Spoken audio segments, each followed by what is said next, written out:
এই কবিতায় উনি বলতেছেন যে এই একই ঘটনা সবার জীবনে ঘটতেছে এবং এই ইচ্ছা যৌবনের প্রারম্ভে যে ইচ্ছার কথা বলা আছে, সেই ইচ্ছাটা একটা বিভ্রম তৈরি করে।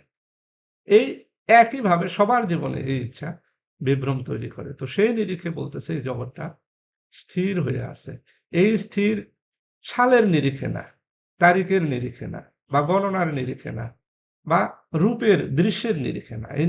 মানে এই স্থিরতা হলো গঠনের নিরিখে। ওই যে বিগোয়া, আমাদের যে বিজ্ঞান, আমাদের যে গঠন, আমাদের জীবনের যে গঠন প্রণালী, সেইটার নিরিখে আমাদের জীবনটা যেন স্থির হয়ে আছে।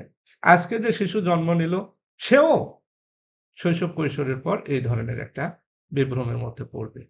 বা এর পূর্বে যারা জন্ম নিয়ে গেছে, কুক্কুরি পার কথাই ধরি, উনি তো আমাদের পূর্বজ, তাই না? তো ওনাদের জীবনেও এই সেম ঘটনা ঘটছে। তো এইটা বলতেছে যে জগৎটা অ্যাকচুয়ালি স্থির হয়ে আছে।